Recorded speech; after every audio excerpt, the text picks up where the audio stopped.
அம்மா மக்கள் முன்னேற்ற கழகத்தினுடைய நிறுவனர் பொதுச் செயலாளர் நமது பாசத்திற்கும் அன்பிற்கும் உரிய மரியாதைக்குரிய அண்ணன் திருமிகு டிடிவி தினகரன் அவர்களை பேச வரும்படி அன்புடன் அழைக்கின்றேன்.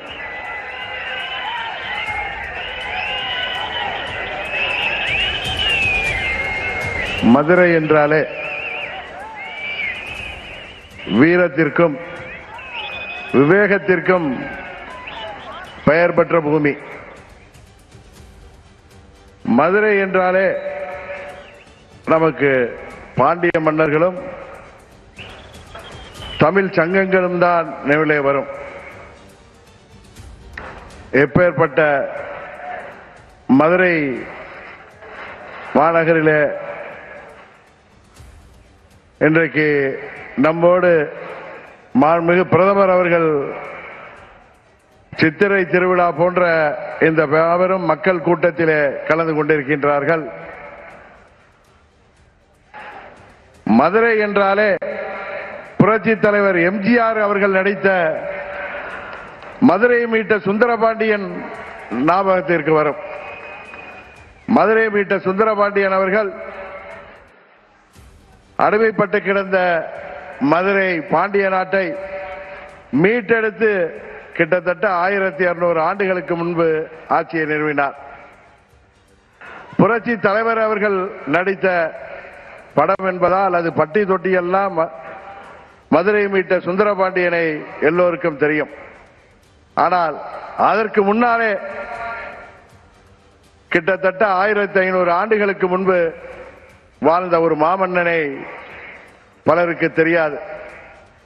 அன்றைக்கு தமிழ்நாட்டிலே ஆட்சி செய்த களப்பிரர்கள் ஆட்சியில கிட்டத்தட்ட 300 ஆண்டுகள் சேர சோழ பாண்டியர்கள் ஆட்சி வீழ்ந்து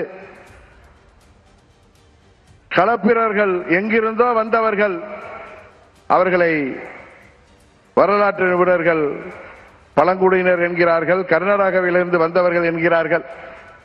300 ஆண்டுகள் இங்கே போர் தர்மத்தை விட்டுவிட்டு அவர்கள் கொரில்லா போர் தாக்குதலிலே இங்கே உள்ள ஆட்சியாளர்களை வீழ்த்தி 300 ஆண்டுகள் தமிழ்நாட்டை அடக்கி ஆண்டார்கள். அந்த காலம் இருண்ட காலம் என்று வரலாற்றிலே சொல்லப்படுகிறது. அந்த இருண்ட காலத்தை, அந்த களப்பிரர்களை முறியடித்து மதுரை தேசத்தை மீட்டெடுத்த ஒரு மாபெரும் வீரர் கடுங்கோன் பாண்டியன். அந்த கடுங்கோன் பாண்டியனாக நமது பாரத பிரதமர் அவர்கள் இங்கே நம்மோடு அமர்ந்திருக்கின்றார். அன்றைக்கு கடுங்கோன் பாண்டியன் அவர்களுக்கு பல்வேறு தளபதிகளும் போர் வீரர்களும் அவரோடு சேர்ந்து போரிட்டு மதுரை மீட்டார்கள். அதுபோல இன்றைக்கு தமிழ்நாட்டிலே ஒரு இருண்ட ஆட்சியை, ஒரு மக்கள் விரும்பாத ஆட்சியை, எங்கும் கொலை, எங்கும் ஊழல், எதிலும் ஊழல் என்று தமிழ்நாட்டிலே சட்டம் ஒழுங்கு இருக்கிறதா என்று அனைவரும் பயந்து கொண்டிருக்கின்ற ஒரு ஆட்சியை, கொலை கொள்ளை, 2 வயது பெண் குழந்தையிலிருந்து வயது முதிர்ந்த மூதாட்டி வரை இன்றைக்கு பாதுகாப்பு இல்லாத ஒரு ஆட்சியை, எங்கும் போதை, பட்டி தொட்டி எல்லாம் போதை என்று மாணவர்களும் இளைஞர்களும் பாதிக்கப்பட்டிருக்கின்ற ஒரு ஆட்சியில ஊழலை தவிர வேற ஒன்றும் இல்லை என்று இங்கே மக்கள் வருந்துகின்ற ஒரு ஆட்சியில, இன்னும் சொல்ல போனால் அனைத்து நிலை மனிதர்களும், அனைத்து நிலை மக்களும், விவசாயிகள் முதற்கொண்டு அனைத்து நிலை மக்களும் தெருவிற்கு வந்து போராடுகின்ற, தேர்தல் வாக்குறுதிகளை எல்லாம் நிறைவேற்றாத இந்த இருண்ட திமுக ஆட்சியை வீழ்த்துவதற்கு மாண்புமிகு பிரதமர் அவர்களுக்கு உறுதுணையாக நமது அனைத்து இந்திய அண்ணா திராவிட முன்னேற்ற கழகத்தின் பொதுச் செயலாளரும் எதிர்க்கட்சி தலைவருமாகிய மாண்புமிகு அண்ணன் இபிஎஸ் அவர்களும், பாட்டாளி மக்கள் கட்சியின் தலைவரும் முன்னாள் மத்திய அமைச்சருமாகிய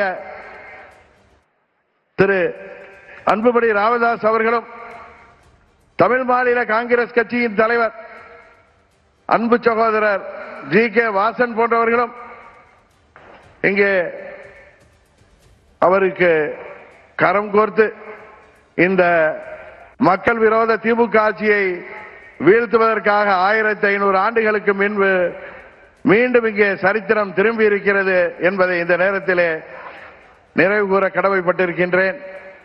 இன்னும் சொல்ல போனால் இன்றைக்கு இந்த திமுக ஆட்சியில எத்தனையோ ஊழல்கள், எத்தனையோ முறைகேடுகள் அவர்களால் மறைக்கப்பட்டாலும் அவையெல்லாம் இன்றைக்கு ஊடகங்கள் மூலம் வெளிவந்து கொண்டுதான் இருக்கின்றன என்பது எல்லோருக்கும் தெரியும்.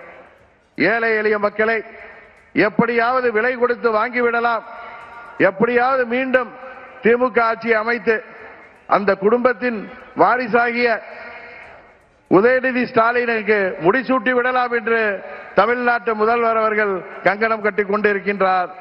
ஆனால் இந்த களப்பிரர் ஆட்சி போன்ற தமிழ்நாட்டின் இருண்ட ஆட்சியாக விளங்குகின்ற திமுக ஆட்சியை உறுதியாக தேசிய ஜனநாயக கூட்டணி வெற்றி பெறும், அந்த திமுக ஆட்சியை முடிவுக்கு கொண்டு வருவோம் என்று சொல்லி நாம் அனைவரும் ஒற்றுமையுடன் வருகின்ற தேர்தலிலே 234 தொகுதிகளிலும் நமது கூட்டணி வேட்பாளர்கள் வெற்றி பெற உழைத்திட வேண்டுமாய் பணிவன்போடு கேட்டு விடைபெறுகிறேன். நன்றி, வணக்கம்.